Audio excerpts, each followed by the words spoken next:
पेंढारकर कॉलेजमध्ये जिथे विद्यार्थी खूप जास्त संख्येमध्ये इथे आले आहेत, प्रोटेस्ट करतायत, त्यांचं असं म्हणणं आहे की इथे केटीसाठी जास्त फी आकारली जाते आणि त्यांचा असा रोष आहे की कॉलेज ट्रस्टी यासाठी जबाबदार आहेत. आपण अजून बोलूया विद्यार्थी भारती सेनेच्या काही विद्यार्थ्यांची. मला सांगा की तुमचं नेमकं मागणी काय तुमच्या? मी साक्षी भोईर, विद्यार्थी भारती संघटनेची राज्य विद्यापीठ कार्यवाह. गेले अनेक दिवस झाले आम्ही कॉलेजचे ट्रस्टी प्रभाकर देसाई यांची भेट घेऊ पाहतोय.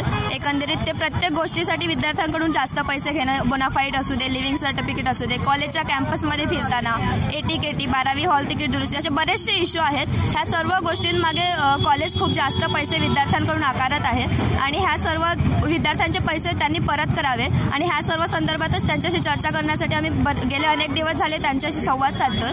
मात्र ते आम्हाला भेटण्यासाठी तयार नाही आहेत. त्यासाठी आज हे आंदोलन पुकारलं की प्रभाकर देसाईने आम्हाला भेट द्यावी. ह्यासाठी आमच्या एकंदरीत मागण्या ह्या आहेत की विद्यार्थ्यांचे जे काही त्यांनी पैसे घेतलेत ते विद्यार्थ्यांना लवकरात लवकर परत करावे. तसेच कॉलेजच्या कॉलेजच्या मॅनेजमेंटमध्ये प्रशासनाचा एक अधिकारी नेमावा आणि प्रभाकर देसाई यांना हटवण्यात यावे. जे की चेअरमॅन नसूनही चेअरमनच्या सीटवर बसले आहेत तर त्यांना लवकरात लवकर हटवण्यात यावे. विद्यार्थ्यांना त्यांचा हक्क मिळाला पाहिजे कॉलेजमध्ये शिकत असताना.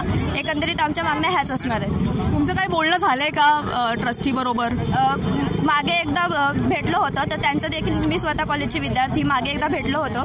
त्यांचं खूप प्रचंड उद्धट वागणं असतं. म्हणजे विद्यार्थ्यांशी कसं बोलावं हे सुद्धा आता ट्रस्टींना सांगावं लागणार आहे. का प्राचार्यांशी देखील बोलणं झालं तर ते सरळ म्हणतात की आमच्या हातात काही नाही, जे काय आहे ते ट्रस्टी बघतात.